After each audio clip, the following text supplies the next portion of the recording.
Shalom saudara terkasih, salam jumpa bersama saya Roman Salmus Amo MSC dalam renungan pada hari Rabu biasa pekan yang ketiga. Semoga Anda dalam keadaan baik dan sehat selalu. Saudara, pada hari ini kita akan merenungkan firman Tuhan dari bacaan Ibrani, surat kepada orang Ibrani pasal 10 ayat 11 sampai 18 dan Injil Markus pasal 4 ayat 1 sampai 20. Kiranya renungan ini menguatkan iman kita dan membawa kita semakin dekat dengan Tuhan. Saudara-saudara terkasih, dalam perjalanan hidup ini kita sering dihadapkan pada berbagai tantangan yang bisa menguji iman kita. Bacaan hari ini mengingatkan kita tentang kekuatan pengampunan Allah dan pentingnya sikap hati dalam menerima firman-Nya.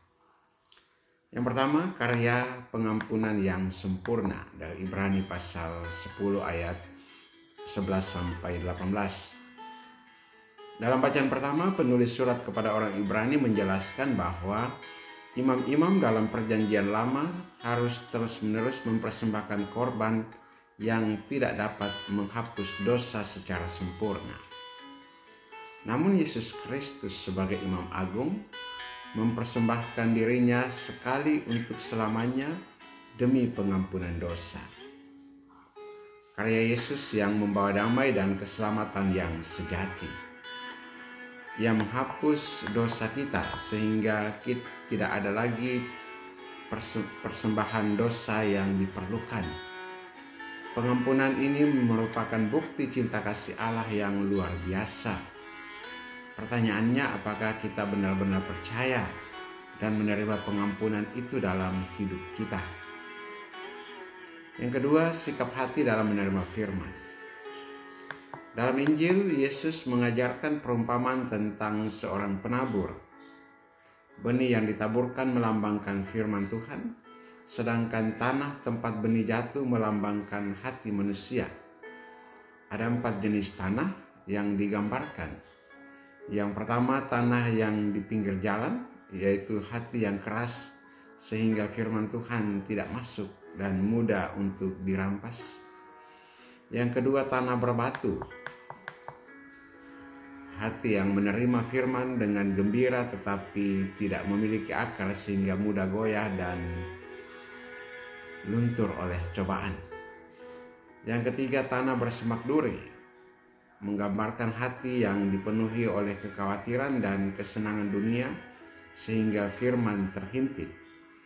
Yang keempat, tanah yang subur, hati yang menerima firman dengan baik, merenungkannya dan menghasilkan buah.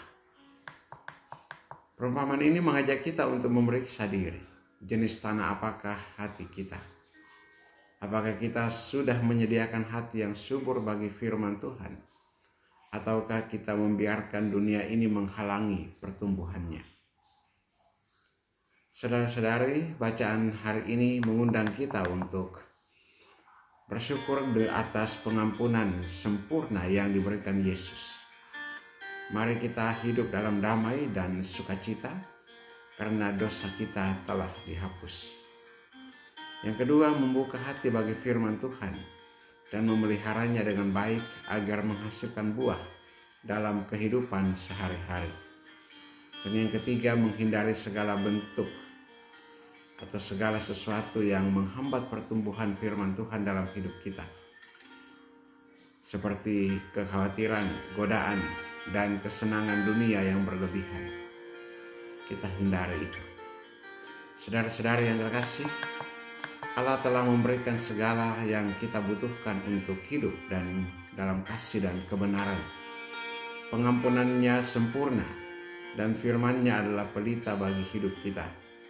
Mari kita menyediakan hati yang subur bagi firman Tuhan agar dapat bertumbuh dan menghasilkan buah yang melimpah. Marilah kita berdoa. Ya Tuhan, kami bersyukur atas pengampunan dan kasih-Mu yang sempurna.